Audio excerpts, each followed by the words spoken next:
कुछ देर बाद वो चिल्लाना बंद हो गई। इसलिए नहीं क्योंकि पेन कम हो गया था, बल्कि इसलिए क्योंकि वो बहुत थक गई थी।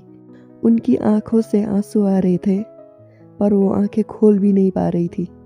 ये मेरा पहला एक्सपीरियंस था लेबर रूम में, और उस मोमेंट मुझे समझ आया कि डिलीवरी इतनी आसान नहीं जितनी हम टेक्स्ट बुक में पढ़ते हैं। हाय गाइस, मैं हूं नर्स विनी, और आज की स्टोरी है एक 22 साल की लड़की की जो अपनी पहली प्रेगनेंसी डिलीवर करने हॉस्पिटल में आई थी, जिनको हम मेडिकल टर्म में प्राइमरी मदर्स भी कहते हैं। ये उस वक्त की बात है जब मैं स्टूडेंट हुआ करती थी, जब मेरी पहली लेबर रूम पोस्टिंग हुई थी। अब तक डिलीवरी के बारे में हमने सिर्फ बुक्स में पढ़ा था। तो हमारा पहला दिन था लेबर रूम में जब हमको असाइन किया गया था।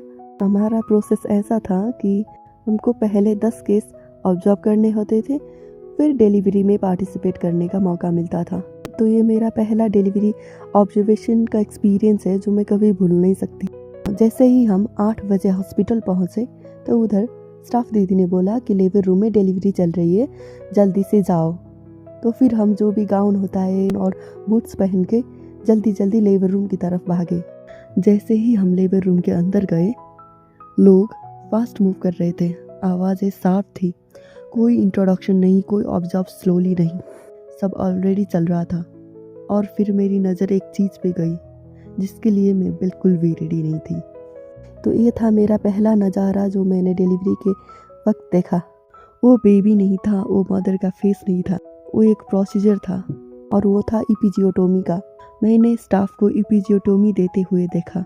इपिजियोटोमी में बता दूं कि अगर बेबी अपने बर्थ कैनल से निकल ना पाए तो जो वजाइना और एनस के बीच में पेरिनियल एरिया है, उधर एक कट दिया जाता है। इतनी सेंसिटिव पार्ट में कट किया जा रहा था सीजर से काट के उस एरिया को बड़ा करते हैं, जिसकी वजह से बेबी को बाहर आने में आसानी हो। और ऐसा भी नहीं था कि उधर एनेस्थीसिया दिया गया हो, मतलब ये बिना एनेस्थीसिया के इपिजियोटोमी सीजर से इतनी सेंसिटिव पार्ट में कट किया जा रहा था। तो जो इपिजियोटोमी किया हुआ पार्ट था उधर से बहुत ब्लीडिंग हो रही थी, तो इसीलिए एक स्टाफ ने उधर गॉज पीस होता है वो रख दिया, वो रख के टाइट प्रेस किया ताकि ब्लीडिंग ना हो। पर फिर भी बेबी बाहर नहीं आ रहा था, और सब लोग बोल रहे थे कि मदर को पुश करने के लिए कि पुश करो। उस मोमेंट पे मेरा दिमाग ये समझ नहीं पाया कि क्यों किया जा रहा है, इंडिकेशन क्या है, मेडिकल लॉजिक क्या है। मेरा दिमाग सिर्फ ये देख पा रहा था जो मेरे सामने था, अर्जेंसी, फास्ट डिसीजन और बहुत सारा ब्लड। और उधर से इतनी ब्लीडिंग हो रही थी, और मदर को उसका ज़रा सा भी पेन पता ही नहीं हो रहा था क्योंकि कॉन्ट्रैक्शन ज़्यादा था। वो लेडी काफ़ी टाइम से लेबर में थी, बॉडी लिमिट पे आ चुकी थी, हर कॉन्ट्रैक्शन के साथ खुद को संभालने की कोशिश कर रही थी, कभी पेट पकड़ के, कभी आंखें बंद करके, कभी बस सांस लेने की कोशिश करते हुए। कोई ड्रामा नहीं, कोई कंप्लेन नहीं, सिर्फ एक औरत जो अपनी बॉडी से लड़ रही थी, बिल्कुल चुपचाप। उस वक्त लेबर रूम बहुत एक्टिव था, पूरा स्टाफ फोकस था, सब अपनी जगह पे थे, हर मोमेंट का एक पर्पस था। यहाँ किसी के पास टाइम नहीं होता इमोशन एक्सप्लेन करने का, डिसीजन फास्ट होते हैं क्योंकि वक्त स्लो नहीं होता, और उस औरत के लिए भी वक्त रुक नहीं रहा था।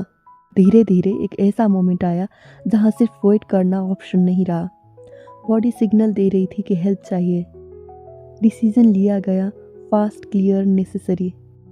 उधर वैक्यूम कप का भी यूज हुआ। उस औरत ने कुछ नहीं कहा, सिर्फ आंखें बंद रखी।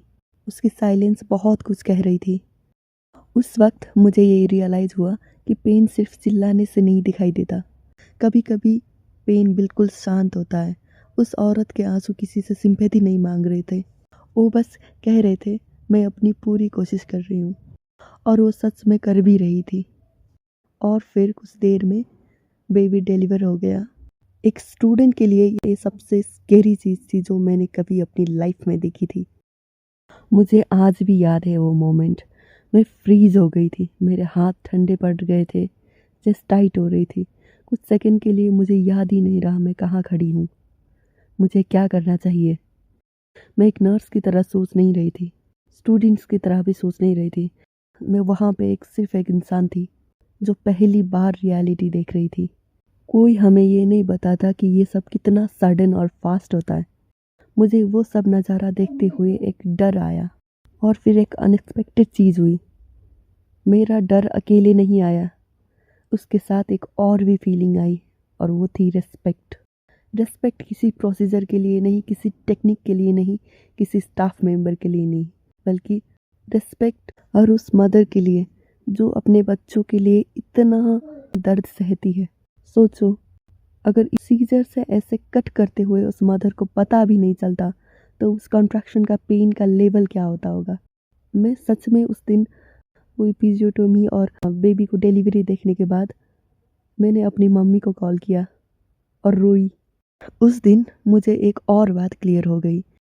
चाइल्ड बर्थ कोई ब्यूटीफुल मोमेंट नहीं है जैसे मूवीज़ में दिखाया जाता है। वो बहुत डिमांडिंग होता है, इंटेंस होता है और अक्सर अंडर एस्टिमेट किया जाता है। उस दिन मैंने मेडिसिन नहीं सीखी, मैंने ह्यूमिलिटी सीखी।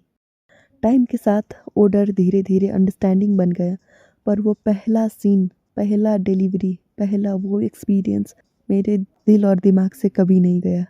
उसने मुझे पेन को रिस्पेक्ट करना सिखाया, स्ट्रेंथ को जज ना करना सिखाया और ये भी समझा दिया कि हेल्थ केयर सिर्फ स्किल का काम नहीं है, प्रेजेंस का काम है।